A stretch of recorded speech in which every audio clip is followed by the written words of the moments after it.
শরীয়তপুর জেলার ভেদরগঞ্জ উপজেলার চরশেনশাস ইউনিয়নের মাগুন ব্যাপারীর কান্দি গ্রামে ৮ বছর বয়সী মাহির নামের এক শিশুকে বলাৎকারের অভিযোগে সৈকত মিয়া স্বাধীন নামের এক যুবককে গ্রেফতার করেছে পুলিশ। জানা যায়, গত ১৩ মে মঙ্গলবার দুপুরে মাহিরকে বাগানে ডেকে নিয়ে এই নৃশংস ঘটনাটি ঘটানো হয়। ভুক্তভোগী শিশু মাহির স্থানীয় একটি বিদ্যালয়ের শিক্ষার্থী। শিশুটির বাবা শিমুল সর্দার জানান, ঘটনার পর থেকে তার সন্তান মানসিকভাবে বিপর্যস্ত এবং তাকে ভেদরগঞ্জ উপজেলা স্বাস্থ্য কমপ্লেক্সে ভর্তি করা হলে সেখান থেকে শরীয়তপুর সদর হাসপাতালে প্রেরণ করা হয়। অভিযুক্ত স্বাধীন একই ইউনিয়নের বাসিন্দা। তার পিতা নজরুল ইসলাম মোল্লা ওরফে বাবু মোল্লা ও মাতা বাবলি বেগম। ঘটনার পর সে পালিয়ে যায়। সখীপুর থানা পুলিশ জানায়, প্রযুক্তির সহায়তায় তথ্য উপাত্ত বিশ্লেষণ করে গতকাল রাতে আরশিনগর ইউনিয়নের মৃধাকান্দি এলাকা থেকে অভিযুক্ত স্বাধীনকে গ্রেফতার করা হয়। ভুক্তভোগী শিশুটির বাবা বলেন, আমার এই যেদিন ছেলের সাথে এই কাজটা হয় সন্ধ্যার পর, তখন আমি ছিলাম বাজারে। আমি তো একটা সাধারণত অটো গাড়ি চালাই। আমি বাজারে আমাদের এবার স্ট্যান্ড কমিটিতে একটা মিটিং হয়। ও মিটিং শেষ করে আমি আবার দুজন যাত্রী পাইছিলাম ডিএম কালী কাশিমপুর। ওই জায়গাতে আসছি বাজারে আসার পরে আমার ওয়াইফ ফোন দিছে যে বাসায় আসেন, এরকম অবস্থা, ছেলের লগে এরকম কি জানি একটা হয়েছে। বাসায় এসে দেখি কি আমার ছেলের অবস্থা অনেক খারাপ। হ্যাঁ, পরে আমার বলে জিজ্ঞেস করি তোমার কি হয়েছে বাবা?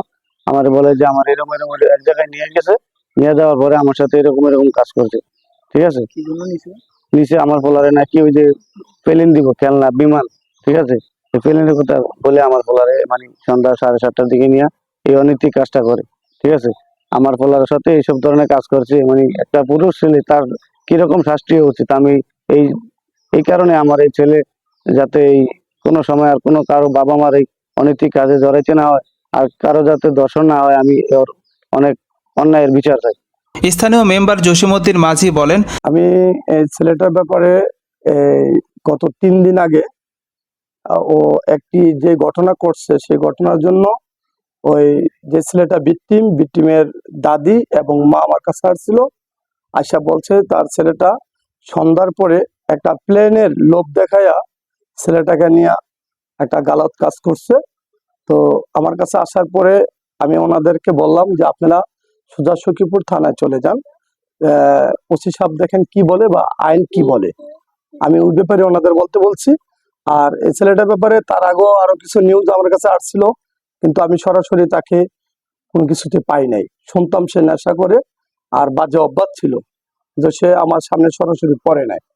এই সর্বপ্রথম তার ব্যাপারে আমি জানলাম। এ বিষয়ে সখীপুর থানায় একটি মামলা দায়ের করা হয়। এ বিষয়ে সহকারী পুলিশ সুপার সৌম্য শেখর পাল প্রেস ব্রিফিং এ বলেন, আসসালামু আলাইকুম, শুভ সন্ধ্যা।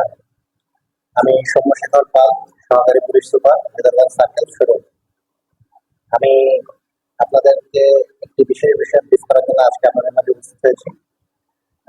আপনারা সকলেই হয়তো অবগত আছেন, গত ইংরেজি 13/5/2025 তারিখ সন্ধ্যা আনুমানিক 7:30টার সময় সখীপুর থানার চরশেনশাসের মাগুন ব্যাপারী কান্দি নামক স্থানে জনৈক শাহীন হাওলাদারের মুদি দোকানে একজন ছেলে শিশু ভিকটিম খাবার আনতে গেলে আসামি সৈকত মিয়া ওরফে স্বাধীন, পিতা নজরুল ইসলাম মোল্লা ওরফে বাবু মোল্লা, তার বাড়ি হচ্ছে চরশেনশাস মাগুন ব্যাপারী কান্দি, থানা সখীপুর, জেলা শরীয়তপুর। এই আসামি তাকে খেলনার তেল কিনে দেওয়ার প্রলোভন দেখিয়ে সখীপুর থানাধীন মাগুন ব্যাপারী কান্দি শাখাস্থ জনৈক শাহীন হাওলাদারের মুদি দোকানের পেছনে ঝোপের ভিতর নিয়ে গিয়ে তার সাথে মলদারে যৌন সংগ্রহ করে। এর ফলে আমাদের ভিকটিম ছেলে শিশুটি মলদারে রক্তাক্ত জখম করে। বিষয়টি ভিকটিমের পিতামাতা জানতে পেরে ভিকটিমকে গুরুতর অসুস্থ অবস্থায় ভেদরগঞ্জ উপজেলা স্বাস্থ্য কমপ্লেক্সে চিকিৎসার জন্য ভর্তি করায়। তারই প্রেক্ষিতে ভিকটিমের পিতা গত 15/5/2025 তারিখে সৈকত মিয়া ওরফে স্বাধীনকে আসামি করে একটি অভিযোগ দায়ের করেন। অভিযোগের প্রেক্ষিতে সখীপুর থানার মামলা নাম্বার 12 তারিখ 15/5/2025 ধারা 9-1 নারী ও শিশু নির্যাতন দমন আইন 2000 সংশোধন 2020 রুজু করা হয়। মামলার তদন্তকারী কর্মকর্তা এসআই রাষ্ট্র মোহাম্মদ মিজানুর রহমান তিনি তদন্তভার গ্রহণ করে এবং আমার থানার অন্যান্য বিভিন্ন অফিসারদের সঙ্গে নিয়ে আমরা সখীপুরের বিভিন্ন স্থানে সাঁড়াশি অভিযান পরিচালনা করি, বিশ্বস্ত সোর্স নিয়োগ করি এবং তথ্য প্রযুক্তির সহায়তায় ধর্ষণকারী আসামি সৈকত মিয়া ওরফে স্বাধীনকে মামলা রুজুর 24 ঘন্টার মধ্যে আজ 16/5/2025 খ্রিস্টাব্দ তারিখে সকাল 7:30 ঘটিকার সময় সখীপুর থানাধীন আরশিনগরের রেধাকান্দি এলাকা হতে গ্রেপ্তার করতে সক্ষম। মামলাটি তদন্তাধীন আছে। ধন্যবাদ। শিশুটির পরিবার সুষ্ঠু বিচার দাবি করেছে।